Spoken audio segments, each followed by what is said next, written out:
Bonjour à tous, c'est Akissi, encore une fois. Donc, comme vous le constatez, il est exactement 3h32. Je n'arrive pas à dormir. Voilà, donc malgré tout, je suis quand même inspirée parce que je viens de regarder une vidéo d'une personne, d'une certaine Gouza Naonou, une jeune dame en tout cas qui fait des vidéos sur internet en parlant de la situation politique en Côte d'Ivoire. Une dame que j'ai côtoyée quand même malgré tout, on va dire dans des manifestations euh, dans les rues de Paris à l'époque, hein. Donc voilà, donc j'ai été inspirée en écoutant sa vidéo. Donc j'ai décidé quand même de dire en fait, j'ai décidé de faire une vidéo pour voilà, pour mettre les choses au clair. Donc déjà je salue tous les Ivoiriens, en tout cas ceux qui sont en Côte d'Ivoire, à Paris, partout dans le monde entier, qui regarderont cette vidéo. Je tiens à vous dire que voilà, aujourd'hui nous sommes rentrés dans une nouvelle ère, mes frères. Nous sommes rentrés dans une nouvelle ère et il est temps aujourd'hui d'abandonner en fait nos idées, nos positions tranchées. D'accord? Nos positions tranchées et d'être, on va dire, d'être sincère, d'être honnête vis-à-vis même de nous-mêmes, de notre engagement politique. Pourquoi je dis ça aujourd'hui? Quand je regarde la situation politique en Côte d'Ivoire actuellement, je remarque que on a l'impression que ce qui s'est passé en Côte d'Ivoire ne nous a pas donné de leçons. Pourquoi je dis ça? Chacun de nous on reste tous sur nos positions. Parce que on est FPI, parce que on est RD1, RDR. Alors quand ton leader fait quelque chose qui n'est pas bien, au lieu de dénoncer ça, tu préfères, comment dirais-je, soutenir ces mauvaises actions. Pourquoi? Parce que tu es RDR, parce que tu es FPI. Ce n'est pas bon. Le manque d'engagement politique sincère et le mensonge surtout nous empêche aujourd'hui d'être, on va dire, des partisans politiques réfléchis, engagés. Et ça mène à des situations que l'on a connues en Côte d'Ivoire. Je m'explique. Aujourd'hui, quand j'écoute, on va dire, nos frères du RDR, je suis estomaquée, je suis choquée, je suis stupéfaite qu'au XXIe siècle, des gens puissent avoir encore un langage aussi primaire. Je suis choquée quand j'entends aussi certains partisans du FPI. Certes, ce qu'ils ont vécu les a vraiment traumatisés, mais je suis aujourd'hui choquée de les entendre parler. Je suis surprise même, on va dire. Pour des intellectuels comme ça, réfléchir comme ça au XXIe siècle, de la manière dont ils réfléchissent, je trouve que ça ne grandit pas, ça ne nous grandit pas.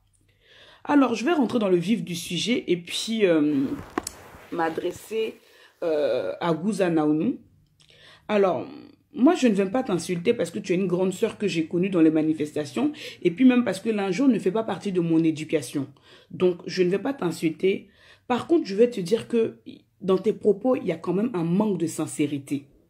Il y a un manque de sincérité parce que ce que tu dis même n'est même pas cohérent. Ce n'est pas cohérent parce que quand tu parles de prisonniers de droit commun, j'ai écouté ta vidéo, hein, quand tu parles de prisonniers de droit commun et tu parles d'aller demander pardon à Alassane Ouattara, j'ai envie de te demander pourquoi irons-nous demander pardon à Alassane Ouattara? Ce n'est pas à l'oppresseur de demander pardon. Ce n'est pas à l'opprimé de demander pardon à l'oppresseur. Retiens bien cette phrase. Ce n'est pas à l'opprimé de demander pardon à l'oppresseur. Certes, Ouattara avait les clés de la prison. Ouattara avait les clés de la prison. Et c'est comme si tu disais au temps de l'esclavage qu'il fallait que les esclaves aillent demander pardon à leur maître parce qu'ils avaient le droit de vivre. Non, je suis désolée. Je suis désolée. Et tu as dit un autre mot dans ta vidéo qui m'a interpellée. Tu as dit prisonnier de droit commun. Je suis désolée, Gouza Naonou. Prisonnier, c'est pas les 800 personnes qui sont sorties là. Il ne s'agit pas de prisonniers de droit commun. Il ne s'agit pas de prisonniers de droit commun, je m'explique. Parce que ces personnes-là, on va dire Simone Gbagbo par exemple, elle a été emprisonnée pourquoi? Pour crimes de guerre, pour crimes contre l'humanité. Je suis désolée, ma sœur. C'est pas ça qu'on appelle prisonniers de droit commun. Tous les militaires qui ont été emprisonnés en Côte d'Ivoire, ce ne sont pas des prisonniers de droit commun. Toutes ces personnes qui ont été attrapées à l'époque, pendant la crise politique en Côte d'Ivoire, qui ont été emprisonnés sans jugement, ce ne sont pas des prisonniers de droit commun. Parce que des prisonniers de droit commun, ce sont des personnes qu'on juge, des personnes qui sont jugées et condamnées pour des faits que tout le monde sait et ils sont condamnés pour ça. Mais il y a beaucoup de personnes parmi eux qui n'ont pas été condamnées, qui n'ont même pas été jugées, qui ont été détenues pendant des années dans les geôles, on va dire à la Maca. Ces personnes-là ont été libérées et vous n'avez même pas l'honnêteté ni le courage d'appeler les choses par leur nom et vous dites prisonnier, prisonnier de droit commun. Gouzanaounou, tu ne vas pas nous faire ça. Tu ne vas pas venir faire une vidéo et nous parler des prisonniers de droit commun alors qu'il y a combien de temps de cela, on nous avait dit qu'il n'y avait pas de prisonniers en Côte d'Ivoire. Ces personnes-là, ce sont des prisonniers politiques.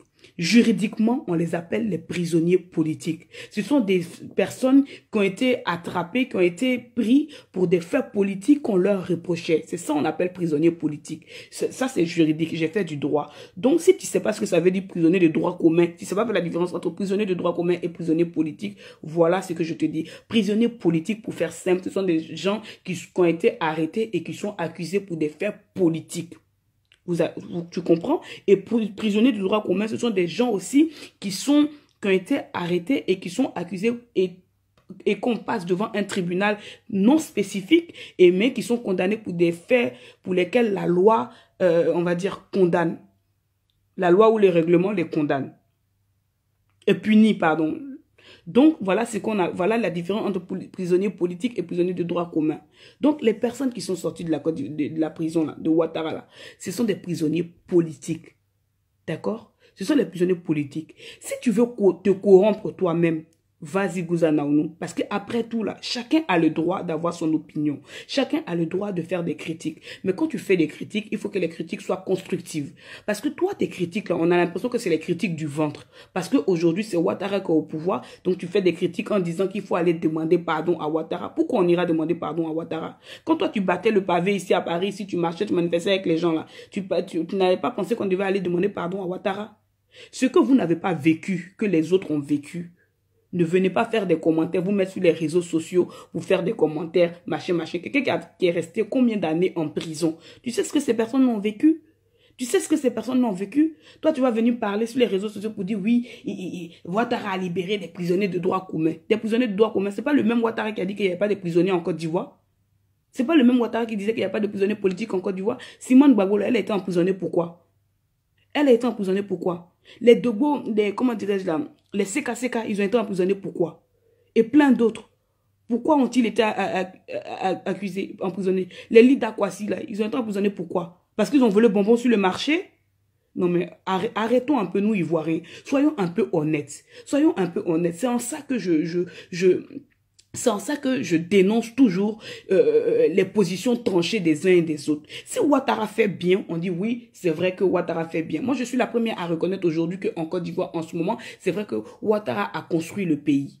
Ouattara a construit le pays. Mais de la même manière, j'admets que Ouattara a construit le pays. C'est de cette même manière, je fais une autre réflexion en disant, mais pourquoi aujourd'hui, Ouattara a pu construire le pays? Mais si Ouattara a construit le pays, c'est parce qu'il n'avait pas de pays coupé en deux, il n'avait pas de guerre, le pays n'était pas en guerre, donc il a largement les mains libres avec ces gens de communauté internationale là pour pouvoir faire des réalisations au pays. Et puis de quelle réalisation on parle? La plupart aujourd'hui des réalisations effectuées par Ouattara, quand on parle du pont, c'est des réalisations qui étaient déjà prévues, pour lesquelles l'argent avait déjà été décaissé sur le gouvernement, même depuis, on va dire, certains disent depuis Bédier, l'argent avait déjà été décaissé. Ou bien le truc était déjà prévu, l'argent, tout le financement et tout ça. Ouattara est juste venu terminer ce qui était déjà prévu. Donc, comparons ce qui est comparable et arrêtons de comparer l'incomparable. Donc, Gouzanaounou, sur ce point-là seulement, je ne suis pas d'accord avec toi. Parce que je ne suis pas d'accord avec toi et je vais le dire. Nos parents de l'Ouest, et ça ne m'étonne pas venant de toi, ça ne m'étonne pas venant de toi en tout cas. Et surtout que je sais que maintenant, toi, Gouzanaounou, si tu es de l'Ouest, ça ne m'étonne pas venant de toi. Parce que nos parents de l'Ouest, là, c'est des vendus. Il faut qu'on se dise la vérité. Nos parents de l'Ouest, nous avons payé le prix fort pendant cette guerre. Ils ont tué nos parents, ils ont tué nos frères et sœurs. Nous avons payé le prix fort pendant cette guerre. Mais aujourd'hui, là, ce sont nos parents qui accueillent les gens du RDR, les politiciens RDR à bras ouverts. Ce sont ceux-là, même quand ils vont te voir dans les manifestations, ils vont te dire, ma fille, pardon, hein, politique, là, faut laisser ça, faut chercher place où tu vas manger. Voilà le discours que tiennent des adultes aujourd'hui qui sont censés avoir un engagement politique. Le discours qu'ils vont te tenir, c'est, ma fille, vraiment, faut chercher une place, quelque part où on va te nommer, tu vas manger. Sinon, les politiciens, là, faut les laisser comme ça. C'est pas, on parle pas d'engagement politique. L'homme de l'Ouest aujourd'hui, le guerrier même en particulier, mais le Wobé, c'est quelqu'un, tu vas aller tuer sa femme, tu vas tuer ses enfants, tu vas tuer tout. Et puis la seule fille qui lui reste, elle va te la donner en mariage. Voilà le comportement des gens de l'Ouest. Si tu cherches une place, si tu veux faire la politique du ventre, c'est ton droit. C'est ton droit. Si tu veux faire la politique du ventre, c'est ton droit. Mais là, ceux qui ont le pouvoir, là, on sait où ils se trouvent. Tu prends un billet d'avion, tu vas en Côte d'Ivoire, puis tu vas te faire mousser là-bas. Mais quand je dis mousser, hein, c'est pas dans ce que tu entends, mais tu vas te faire, je sais pas moi, tu vas demander qu'on te nomme ou je sais pas moi. Mais arrête de venir sur les réseaux sociaux pour raconter des trucs qui n'ont pas lieu d'être. Arrête de venir sur les réseaux sociaux pour demander aux gens d'aller demander pardon. On va demander pardon à Ouattara pour comment dirais-je, libérer les gens. Pourquoi? Ouattara a emprisonné il a emprisonné les Ivoiriens. Il a massacré les Ivoiriens. C'est lui qui a été le premier à envoyer la guerre en Côte d'Ivoire. Déjà, ça a commencé avec le PDCI. Quand Oufouette est mort, et que la loi de la Côte d'Ivoire disait que en cas de décès, comment dirais-je, du président de la République, c'est le président de l'Assemblée nationale qui le remplace. Pendant qu'on organise les élections. Ouattara n'a pas voulu passer en force. C'est lui qui a envoyé la violence politique sur la scène politique ivoirienne. C'est grâce à Ouattara qu'on a connu aujourd'hui la violence politique. Lui, il ne demande pas pardon aux Ivoiriens. Alors c'est ceux, quand on a pris les armes pour venir les attaquer, c'est à eux de demander pardon. Si Ouattara les a libérés, il a fait ce qu'il devait faire depuis pas mal de temps. D'accord? Certes, l'acte est à saluer, mais de là à aller demander pardon à son geôlier, je trouve que c'est trop poussé non plus. Certes, on doit parler maintenant de la réconciliation, mais qui dit réconciliation dit que chacun doit admettre sa part de tort dans cette histoire-là, et puis on remet tout à plat, et chacun, en fonction des torts qu'il a causés, on va dire à l'autre, présente ses excuses. C'est ça qu'on appelle la réconciliation. Mais on ne va pas venir demander, comment dirais-je, pardon à Ouattara parce que sous prétexte que c'est lui qui a le pouvoir aujourd'hui. Mais le pouvoir là n'est pas éternel, Gouzanaouni. Le pouvoir là n'est pas éternel. D'accord? Le pouvoir là, ce n'est pas éternel. C'est que Oufou est venu, il a laissé le pouvoir, il est parti. Bédier est venu, on l'a dégagé, il est parti. Gueye est venu, il a laissé le pouvoir, il est mort, il est parti. Gbagbo est venu, on l'a pris, on va là et c'est fini. Ouattara, on ne sait pas quelle est sa suite.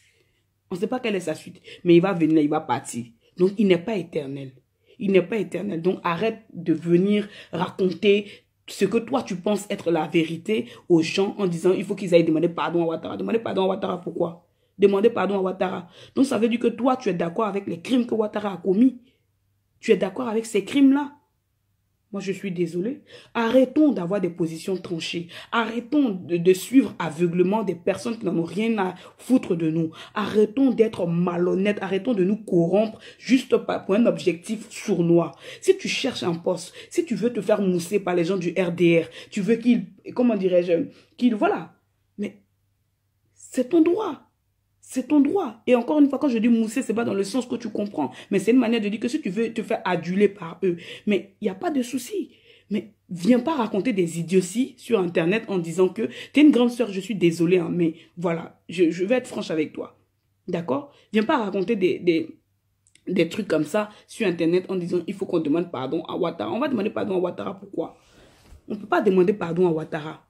Chacun de tous les acteurs de la vie politique en Côte d'Ivoire doit reconnaître ses torts et en fonction de ça, doit demander pardon aux Ivoiriens, peu importe leur bord.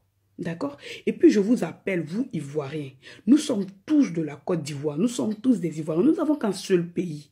En Côte d'Ivoire, là, je vais vous expliquer une chose, la Côte d'Ivoire qui est là, elle est emmenée à être à l'avenir au même niveau que les États-Unis. Pourquoi je dis ça? C'est que dans 20 ans, 30 ans, 50 ans, il n'y aura plus d'Ivoiriens 100% de mères, de pères, eux-mêmes de pères et de mères ivoiriens. Ça n'existera plus parce que la Côte d'Ivoire est le seul pays, je dis bien l'un des seuls pays où on a un taux d'immigration. Ça veut dire que les gens qui sont venus de la sous-région, qui sont venus vivre en Côte d'Ivoire là. Je pense qu'on a un taux de 40% ou 30% en tout cas d'immigration en Côte d'Ivoire par rapport à la population. Aujourd'hui, en Côte d'Ivoire, vous n'allez pas voir d'Ivoirien aujourd'hui où dans sa famille, dans sa lignée, il n'a pas un cousin ou une sœur qui a eu des enfants avec un Béninois ou un Sénégalais ou un truc comme ça. Ça n'existe plus. Dans 50 ans, l'Ivoirien tel qu'on le conçoit aujourd'hui, de père, de mère, eux-mêmes de père et de mère ivoiriens, ça n'existera plus. Donc, nous sommes amenés aujourd'hui à plus tard à être comme les États-Unis. C'est-à-dire que où tu vas voir un Ivoirien ou une partie, c'est-à-dire que sa mère est ivoirienne et l'autre côté, c'est du Bénin. Donc, on est obligé de conjuguer avec ça. On est obligé de faire avec ça. Donc, c'est maintenant qu'il faut se préparer. Demain, là, ne nous prenons pas la tête. Demain, là, on est amené à avoir des présidents, comme ce qu'on a vu pour Ouattara, on est amené à avoir des présidents, la mère est peut-être ivoirienne ou bien le père est peut-être ivoirien et la mère est béninoise. C'est ainsi. Tout ce que nous devons demander à ceux qui briguent aujourd'hui la présidentielle, c'est la présidence, pardon, c'est de lutter pour l'intérêt commun, c'est-à-dire l'intérêt du peuple ivoirien. Parce que après tout, tu peux ne pas être ivoirien et aimer ce pays comme s'il était le tien. Moi, j'ai rencontré pendant les manifestations, j'ai rencontré des Camerounais, j'ai rencontré plein d'autres nationalités. Mais quand ils te parlaient de l'histoire de Laurent Gbagbo, de l'histoire de la Côte d'Ivoire, de l'amour qu'ils portaient à ce pays, tu dis, mais merde, il y a même des Ivoiriens qui ont le titre de séjour, qui ont la carte d'identité, qui ne méritent même pas même d'être nés sur cette terre-là. Je parle de mes parents de l'Ouest qui sont toujours prêts à faire la politique du ventre, qui sont toujours prêts à corrompre leurs idées pour de l'argent, à corrompre leurs idées pour une place dans un quelconque gouvernement. Donc, arrêtons un peu ces débats de lui, là, n'est pas ivoirien. C'est fini. Sarkozy, là, il n'était pas 100% français. Il avait une partie hongroise. Barack Obama, là, une partie de son père était kényan. Et pourtant, il a brigué, comment dirais-je, la présidence, on va dire, américaine. Et il est devenu aujourd'hui président de la République, mais il l'a fait dans les règles. Il l'a fait dans les règles de l'art. Vous comprenez? Donc, moi aussi, je parle à mes parents gore, là. Je parle aux gens du FPI, parce que moi, je suis sympathisante du FPI. Donc, je vous parle. Quand j'entends sur les réseaux sociaux, tel n'est pas ivoirien, on ne doit plus mener ce genre de discours aujourd'hui. Moi, je suis d'origine ivoirienne, mais j'ai la nationalité française. Donc, demain, ça veut dire que mon enfant, aujourd'hui, si demain, il naît et qu'il fait de la politique, s'il est métis même africain, il peut demander, s'il fait de la politique, il peut briguer la présidence française. Il peut la briguer parce qu'il est français au même titre que d'autres Français. Vous comprenez? C'est juste qu'il sera noir de peau. C'est ça que je veux emmener les Ivoiriens à comprendre. Nous devons laisser ce débat-là de dire que Burkinabé, ceci, cela. Certes, si quelqu'un est Burkinabé, il est Burkinabé. Il ne faut pas avoir honte de sa nationalité. On n'a pas honte de qui on est. Mais il faut arrêter ce débat-là. Parce que ce débat-là, aujourd'hui, nous a conduit là où on est. Donc, il faut qu'on arrête ce débat-là. Et je parle à mes frères du RDR. Vous savez, la politique, là, c'est pas la guerre. La politique, là, c'est pas prendre des couteaux pour tuer, égorger son ami. La politique, là, c'est pas ça. Arrêtez de faire la politique dans le sang. Arrêtez de faire la politique avec des injures. Arrêtez de faire la politique tout en corrompant votre âme. En corrompant votre esprit pour un homme, pour une personne qui est amenée à disparaître. Arrêtez de corrompre votre esprit comme ça. Quand quelqu'un fait mal, il faut dire quelqu'un fait mal. Aujourd'hui, en Côte d'Ivoire, Ouattara fait des choses qu'on n'a jamais vues en Côte d'Ivoire. Quand j'entends que des Ivoiriens vont dormir dans des cimetières, je me dis c'est des choses qu'on n'a jamais vues en Côte d'Ivoire. Vous comprenez? Aujourd'hui, là, il y a des choses que Ouattara aujourd'hui a pris des armes. Il a attaqué ce pays avec ses gens, les rebelles et tout ça. On peut pas, on peut demander au Gore de pardonner. On peut demander à une frange de la Côte d'Ivoire ivoirienne de pardonner. Je suis d'accord parce qu'à un moment donné, on est obligé de pardonner pour vivre ensemble. On est obligé de pardonner pour aller de l'avant. Mais de là à vouloir nier tout ce qui s'est passé, de là à vouloir occulter tout ce qui s'est passé juste pour que dans vos interventions, Ouattara ait toujours raison, je dis non. J'ai dit non.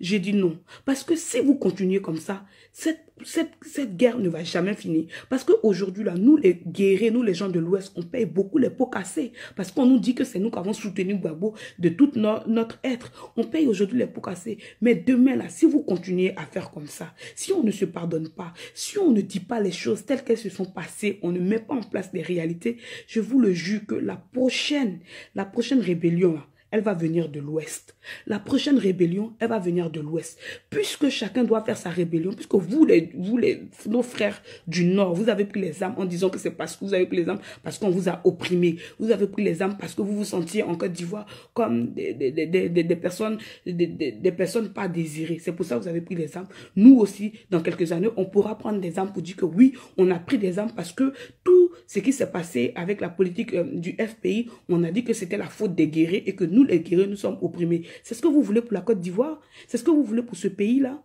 Non, j'espère que non. J'espère que non. Parce que nous sommes tous emmenés à vivre ensemble. Alors je demande à tous les citoyens ivoiriens, que tu sois du Nord, du Sud, de l'Est, de l'Ouest, ce n'est pas la peine de refaire la politique. Parce que de refaire l'histoire de la Côte d'Ivoire. Parce que quand tu refais l'histoire de la Côte d'Ivoire, face à quelqu'un qui l'a vécu là, il est aussi frustré. Moi, quand j'entends des gens qui font l'histoire, je parle avec des gens du RDA, par exemple, de l'histoire de la Côte d'Ivoire, et essaient de refaire l'histoire de la Côte d'Ivoire comme si ça s'est passé avant nous. Je dis non. Quand tu fais l'histoire de la guerre comment dirais-je, qui s'est passé devant nous, et que tu veux faire passer Ouattara comme le saint, même si c'est ton candidat, je dis non. Parce que jusqu'à preuve du contraire, c'est Ouattara et puis Guillaume Soro, ce sont ces deux-là qui ont tué IB. Donc, quand tu veux refaire l'histoire de la Côte d'Ivoire, jusqu'à preuve du contraire, ce sont eux aussi qui ont attaqué la Côte d'Ivoire. Donc, quand tu veux refaire l'histoire de la Côte d'Ivoire comme ça, la personne qui est en face, qui a perdu ses parents, peut être frustrée. Parce qu'il s'est dit que tu te fous de son intelligence. D'accord? Donc, mettons de l'eau dans nos vins et essayons quand même d'être justes. Parce que c'est le mensonge qui corrompt l'âme. C'est le manque d'objectivité, le manque de sincérité. Vous voyez? Et l'envie d'avoir toujours raison. On veut toujours avoir raison. On veut toujours dire que ça s'est passé comme ça, comme ça. Non. Non. Vous, les gens du RDR, vous avez dit aujourd'hui qu'il n'y avait pas de prisonniers politiques en Côte d'Ivoire. Mais aujourd'hui, même vous êtes partis jusqu'à chez RFI là-bas pour dire qu'il n'y avait pas de policiers, on va dire, prisonniers politiques en Côte d'Ivoire. Il a fallu que le rapport de l'Union européenne la fasse fuite pour que tous Ouattara se décide aujourd'hui. Je ne sais pas qui a mis pression sur lui. Et parce que je sais que sincèrement, ce n'est pas Ouattara de lui-même qui a libéré les Ivoiriens. C'est parce qu'il a eu la pression sur lui. S'il n'y avait pas de pression sur Ouattara là, de lui, mais longtemps, il avait déjà... S'il n'y avait pas de pression sur Ouattara là, les gens là allaient... Simone Gbagbo allait faire au moins 100 ans on va dire en prison. Et les autres aussi. Vous comprenez? Donc, c'est parce qu'il y a une pression politique que Ouattara sait. Et puis aussi, c'est parce qu'il y a un calcul politique. C'est pour ça que Ouattara a décidé de libérer ses 800 prisonniers politiques. Donc, ces 800 prisonniers politiques, ils sortent d'où? Ils sortent d'où? Voilà un exemple quand je parle de manque de sincérité, de mensonges qui corrompent notre âme, de l'envie d'avoir toujours raison. Vous savez très bien que dans ce pays-là, des gens étaient emprisonnés pour des faits politiques. Et vous savez très bien qu'il n'y a qu'un seul parti, le parti de Laurent Gbagbo, qui a été attaqué pour les faits politiques. Or, vous savez très bien que c'est lui qui a été attaqué par les gens de Ouattara. Eux là, ils n'ont pas fait la prison. Mais vous continuez à nier en disant qu'il n'y a pas de prisonniers politiques en Côte d'Ivoire. C'est ça qu'on vous reproche. C'est ça que je vous reproche. Le manque de sincérité. L'envie d'avoir toujours raison. Le mensonge. La haine que vous cultivez dans votre cœur. Ça, c'est pas bon. C'est pas bon. On n'a pas besoin de ça. Si on veut vivre ensemble, il faut qu'on soit tous objectifs. Qu'on ne laisse pas la passion, l'émotion prendre le dessus. Le tribalisme prendre le dessus. Aujourd'hui, là, vous avez accusé Ouattara Gbagbo de ségrégationniste, oui, lui, il prenait que les gens de son ethnie, machin. Mais aujourd'hui, là, Ouattara a fait pire. Prenons le gouvernement de Ouattara, prenons le gouvernement de Gbagbo. Prenons ce gouvernement, puis on fait la différence. On compare. Ouattara a fait doublement pire. Il nous a ramené même aux années Oufoué, aux années Bédié, où quand tu rentrais dans un bureau, tout du président jusqu'au je sais pas quoi, c'était des Kwasi, Kofi, Yao, tout ça. Il a fait pire. Mais vous ne dénoncez pas ça. Et vous dites, sous Gbagbo, c'était pire. Alors que vous êtes capable d'aller chercher, de prendre la liste de tous les ministres qui avaient sous Gbagbo et de faire la comparaison avec la liste des ministres de Ouattara. Même ça, même quand on met la vérité devant vous, vous refusez de la voir. Comment vous voulez qu'on vive ensemble? Comment vous voulez qu'on évolue ensemble? Et je parle des deux parties. En tout cas, Guzana Onou, faut te revoir. Tu peux faire tes vidéos, tu es libre de faire tes vidéos. Mais quand tu fais tes vidéos et que tu demandes l'impardonnable aux Ivoiriens, tu demandes ce qui est infaisable à l'autre partie, je trouve que c'est faire manque d'honnêteté. C'est faire manque de jugeote et manque d'objectivité aussi. Tu comprends? Tu ne peux pas demander à l'un, parce que l'autre est au pouvoir, de s'humilier, de tomber plus bas que terre, sous prétexte que c'est l'autre qui a les clés de la prison. Je suis désolée. Je suis désolée. Sinon, si on fait comme ça, l'Afrique du Sud n'allait pas être l'Afrique du Sud aujourd'hui. Je suis désolée. Ce n'est pas à l'oppressé de demander pardon à l'oppresseur. Ce que Ouattara a fait là, c'est normal. Il a libéré les prisonniers parce qu'il était temps de les libérer. S'il n'y a pas de jugement condamnant, il n'y a pas de chef d'accusation, il n'y a pas de jugement d'un tribunal qui condamne ces personnes-là, il était obligé de les libérer et il aurait dû le faire depuis très longtemps. Et encore une fois, pour ta gouverne, toi et moi savons que ce n'est pas parce que Ouattara a décidé de libérer les 800 prisonniers. C'est parce qu'aujourd'hui, il a eu la pression de l'Union européenne. Et aujourd'hui, selon ses calculs politiques, la situation le permet. Donc, s'il te plaît, arrête vraiment de venir raconter les histoires sur Internet ici. Parce que moi, j'entendais que Guzana Onou faisait des vidéos, mais quand j'ai écouté ton truc, j'ai été un peu choquée. Choquée d'entendre ce que tu dis là. Parce que tes propos ne sont vraiment pas cohérents. Ils ne sont pas cohérents. Parce que quand tu veux masquer la vérité, et depuis 2000 combien, en Côte d'Ivoire, on a l'impression que le mensonge a pris le pas sur la vérité. Le mensonge a pris le pas sur la vérité. Des personnes qui viennent avec leurs mensonges et essaient de faire passer ça pour de la vérité. C'est comme ceux qui disent qu'il n'y a pas de prisonniers politiques en Côte d'Ivoire. C'est comme ceux qui accusent l'autre de leur avoir fait tort, alors qu'on sait que les 3000 personnes qui sont mortes à Diokou, là, femmes et enfants, enceintes, qu'on a éventrées, jetées dans les puits, là, on sait très bien qui les a attaqués. On sait très bien comment ça s'est passé. C'est toujours vouloir masquer le mensonge, faire passer le mensonge pour la vérité. C'est ça qui nous a conduit aujourd'hui dans le trou dans lequel nous nous sommes. Donc si on continue dans cette voie-là, je suis désolée, on ne va pas s'en sortir. Maintenant, moi aussi, je veux dire une chose, ça c'est mon avis personnel, je n'accuse personne. Je suis contente de la sortie de notre maman Simone Gbagbo. Vraiment, je suis sincèrement contente. J'ai été émue d'apprendre sa libération. Par contre, il ne faut pas qu'on tombe dans les travers d'hier. Moi, j'ai été quand même un peu... Bon, je dirais pas que j'ai été déçue, mais j'ai été surprise. Et aujourd'hui, je vais m'adresser vraiment à maman Simone en lui disant, quand tu es partie en prison et que Laurent Gbagbo est parti en prison, à l'ex-première dame, quand tu es parti en prison et que Laurent Gbagbo est parti en prison, on a tous été déboussolés. La lutte a été longue, semée d'embûches pour certaines personnes. D'autres se sont retirés pour pouvoir trouver d'autres solutions pour lutter de leur côté. D'autres ont pensé que c'était de faire du cyberactivisme. Donc, ils ont été sur Internet, ont lutté sur Internet parce que c'était la lutte qui leur convenait le mieux. D'autres ont continué les manifestations parce qu'ils se sentaient efficaces dans les manifestations. D'autres, comme les Afin Guessan, ont pensé... Et je ne parle pas du leader même Afin Guessan, mais je parle de certaines personnes qui ont suivi Afin Guessan, avec qui j'ai eu à discuter quand même, ont suivi Afin Guessan parce qu'ils pensaient qu'il fallait toujours rester dans il fallait toujours rester sur la scène politique. C'est-à-dire que eux, ils voulaient mener le combat sur la scène politique et, comment dirais-je, aller à l'encontre de Ouattara en allant aux élections ou des trucs comme ça pour le prendre dans son propre jeu. D'autres, menés par Sangaré, on dit, nous, on ne va pas aux élections, on propose le boycott si il n'y a pas la libération des personnes, des prisonniers politiques, le retour des exilés en Côte d'Ivoire et la libération du président Laurent Gbagbo et de Simone Gbagbo. Donc, vous, Madame la Première Dame.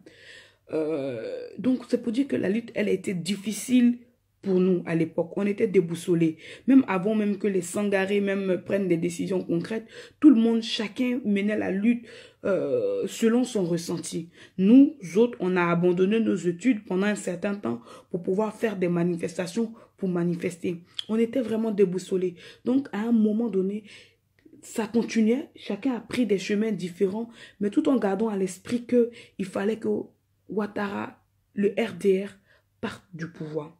Donc aujourd'hui, nous comptons vraiment sur toi pour que tu prennes de la hauteur, Madame la Première Dame. Aujourd'hui, plus que jamais, le FPI a besoin d'être rassemblé pour 2020. Tu es une politicienne et rien que pour ça, je te félicite parce qu'aujourd'hui, tu fais partie de l'une de ces premières dames et c'est pour ça que je t'admire. Tu fais partie dans le monde entier, tu fais partie de ces premières dames qui a fondé, en fait, on va dire, comment dirais-je, un parti politique avec son mari, qui, au lieu de se contenir dans ce rôle de première dame, de potiche, on va dire, quand son mari est arrivé au pouvoir, tu as décidé, comme une brave dame, comme une intellectuelle que tu étais, tu as décidé d'être une femme politique au lieu d'être une première dame, tout simplement. Et rien que pour cette force de caractère-là, je t'admire beaucoup. Je t'admire beaucoup parce que tu as su en fait montrer aux premières dames, en tout cas tu as su faire autrement que là où on t'attendait. Et c'est pour ça que je t'admire beaucoup, Madame la Première Dame. Mais aujourd'hui, ce que je constate aujourd'hui, c'est que dans la maison FPI, le FPI est divisé. Parce que il y a les pro-AFI. Bon, je pense que maintenant que vous êtes sortis, on a bien compris que vous avez adoubé le FPI de Sangaré. Donc, c'est à Sangaré que vous avez laissé les clés du FPI. Donc, si je fais mon analyse, c'est comme si ceux qui sont partis dans les pas du FPI, du FPI de Afin Guesson ont eu tort. Parce que en adoubant Sangaré, c'est comme si vous aviez laissé les clés du FPI à Sangaré. Donc, ceux qui ont suivi dans Sangaré sont dans le vrai. Mais ce que je veux dire aujourd'hui, c'est que 2020 est une échéance très importante pour la reconquête du pouvoir. Si vous voulez reconquérir le pouvoir avec le FPI, en tout cas si le FPI veut reconquérir le pouvoir pour les Ivoiriens, il est plus que important que nous nous retrouvons en 2020, nous y allions en rang renforcé et pas séparés. Et moi, ce que j'attends vraiment de la Première Dame, c'est qu'elle rassemble tous ses enfants, ceux qui se sont égarés avec Afi, qu'elle puisse les faire asseoir et dire, voilà, le FPI va prendre un nouveau départ et discuter avec ses enfants et désamorcer, en fait, désamorcer les choses.